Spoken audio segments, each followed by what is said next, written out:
Alright guys, such coming here again today. Hope you're doing well and enjoying your day so far. The third week of Major 2 qualifiers has done some fascinating games today with some big upsets and implications. Both Gentlemate and FaZe finding themselves with their back against the wall in some respects. Certainly that is true for FaZe Vegas. Formal gives his thoughts on that. Can Paris bounce back next week as well? OpTic getting a clean win to close out the weekend. Very much enjoyed your thoughts in the comments. Hit the like button if you enjoy. Subscribe if you're new as always. Wanted to start here because thought it was interesting what Doug put together on the possibilities going into this day on what the playoffs and the seeding probabilities were looking like. Of course, this has now changed to a certain extent. Cloud9 did still have a chance going into the day to be the #1 seed. That almost certainly has changed as a result of the matches this afternoon. But yeah, big implications even before the day in terms of what it looks like. Percentage chance of teams making it to the play-in, making it to the bracket, which is guaranteed top 6. And after we're going to talk about with FaZe, and well, things got really interesting as we're about to dive into.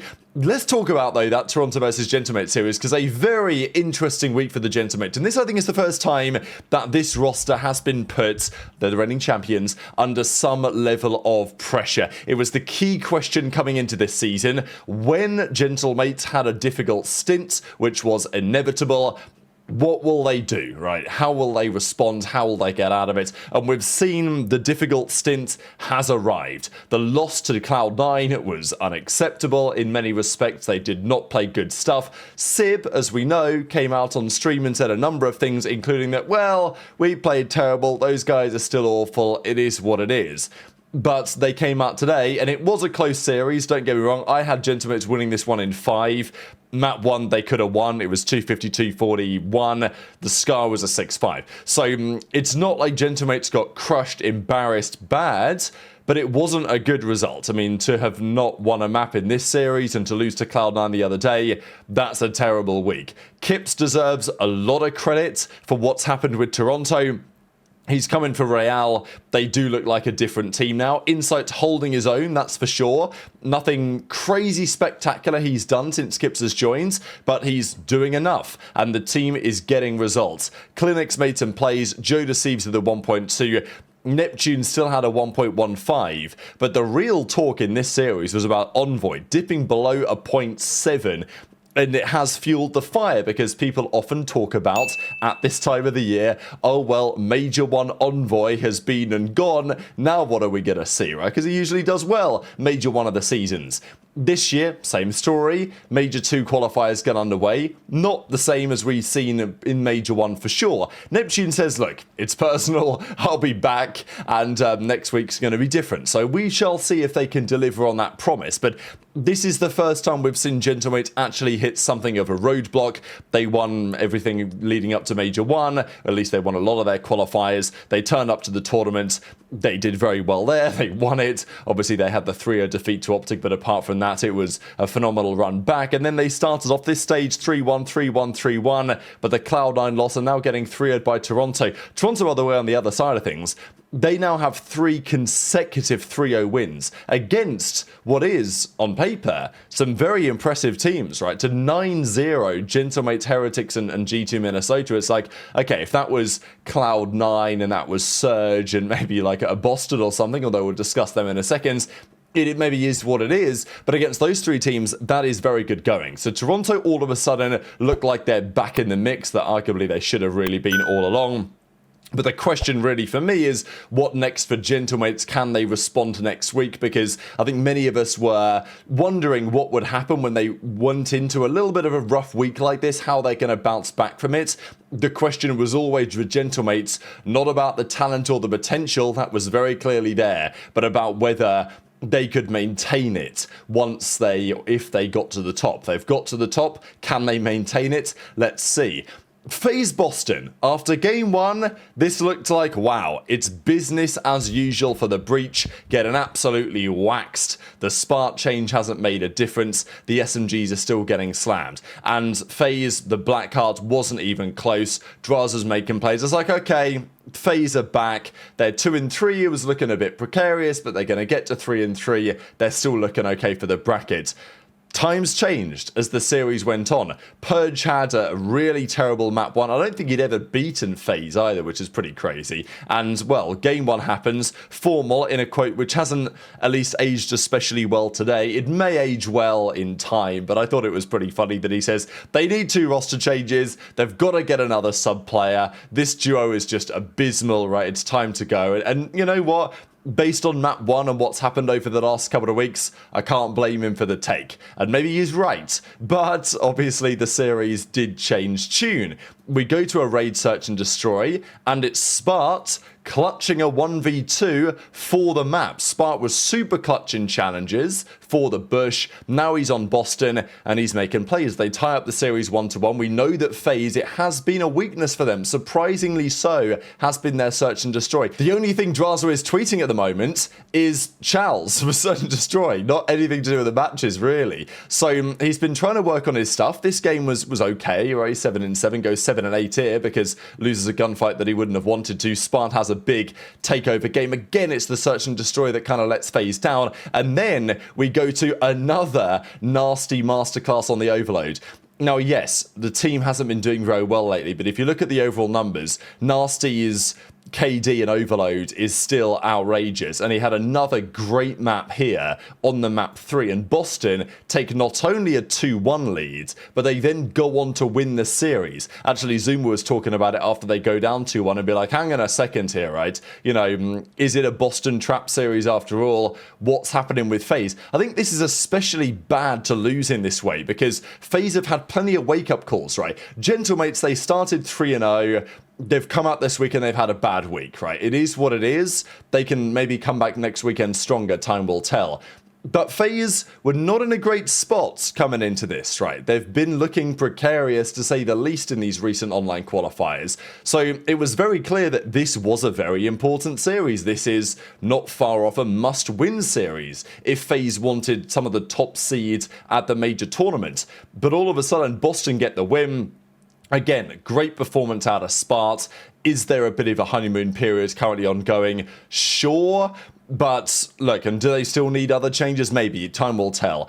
But as he says, let's go. We needed that, man. GG's to FaZe 1-3-1. Great to see. I know that the Bush are supporting this run, and it's good to see because Spart didn't have to make this call. He didn't have to take the offer, but he felt like it was sensible, and it's paying off for him right now. Simp does not say much. All he says, pretty straightforward. GG's, Boston lost 3-1. No more comments than that. And yeah, things look pretty weird and dicey in the FaZe camp right now. Lots of reaction from Formal to be like, yeah, it's getting weird in there. They do not look especially happy. Formal trying to analyze what Simp had to say, and yeah, the feeling is he was saying, look, we just scammed hard, like, what are we cooking? You can tell Simp's not a happy man here, right? Like, he's standing up, he's pointing at the screen. The rest of his teammates are pretty shell-shocked they lost in that way to a team that not long ago looked like a free dub. And yeah, Boston take a 3-1 win. So FaZe now move to 2-4.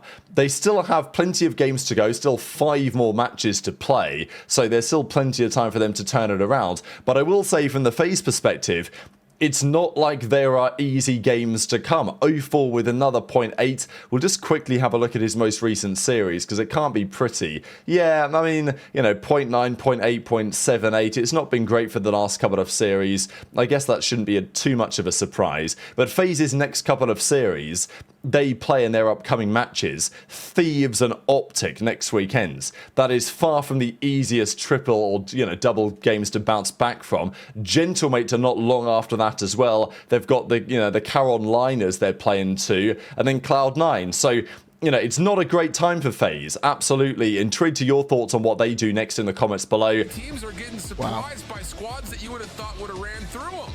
2 upsets to start our Sunday, man. I'm telling you, it's weird in that fucking room right now, man. It's fucking weird, man. Sometimes when you're one of these top teams, what the hell? Trying to expand your map pool versus one of the lower teams that we have in the game, things come back to unexpected of results. And I don't know what's going on in this last week, Jay. But it's all of our top-heavy teams are getting surprised. I don't know what I don't know what Simp is saying there. I don't know what the fuck he's saying there, man. Yeah, console data. What What the fuck, twin? I don't know what he's saying. It's definitely something like, oh, we are scamming. Like some shit like that. I don't think he's saying fucking twin. You know what I mean? But maybe there's an interview coming up. Teams that are causing chaos. Is that what you're seeing on? I'm just going to skip over the Cloud9 series, really. Not that much that needs to be said here. Cloud9 got a great result against Gentlemates the other day. It didn't look like that was going to be especially replicable. It wasn't. Miami handled business. They bounced back very nicely. Trakes is slightly in the red, but it doesn't really matter. Everything was pretty uncompetitive. So, yeah, business as usual, really. But just does make you wonder, doesn't it? Like, what was happening with Paris the other day, and also whether Cloud9, is it possible for them to get another win on the board? We shall see. But look, maybe there's still an upset in there somewhere. And as expected, not all that much to say on the final series either. OpTic versus Surge, again, it was a quick one. We expected a dominant victory from OpTic. Again, I don't think any version of OpTic, even if they didn't play their A game, would have been troubled by today's Surge. But there has been series in the past, pre-Mercules, where I wouldn't say this is like a crazy bogey series with how bad Surge are playing lately, but it might not have been so clinical. I think that's what OpTic are doing very well lately.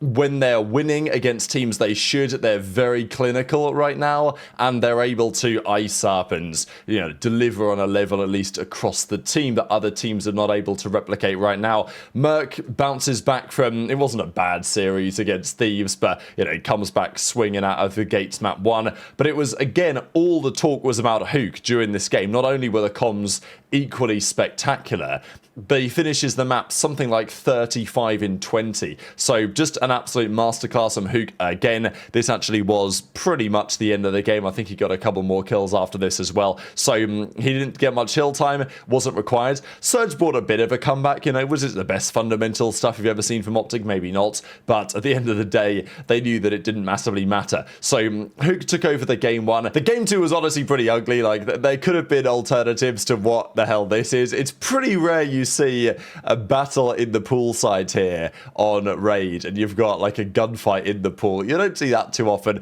Shotzzy does eventually get caught, but it's a confusing one. Probably the most confusing one was the way that, they were playing some of these rounds. Round 1, it was a 2 versus 4, and OpTic somehow got the win, right? So it's like this kind of set the tone in many respects for the map, where somehow even after Mercules gets caught, okay, Shotzzy gets the trade from the back, and it's a 2 versus 3, but there's still a lot for OpTic to try and do in this scenario, and the fact that Huke makes this play, gets 1, gets the second, and then TJ's left in a 1v2 and can't quite clutch it up after Shotzzy gets the trade. It's like, yeah, not a round you can lose, especially when you get first blood in the round, which they did on many an occasion. If we look at the first blood numbers here, out of the 8 rounds, 5 of the bloods went to Surge, and yet they lost the map 6-2. That can't happen. They lose the overload as well. Nobody is shocked. Obviously a difficult loss. It is against OpTic, but Surge have just been terrible now for some time. That doesn't seem likely to change. I still don't really understand how the hell they beat Ravens on LAN.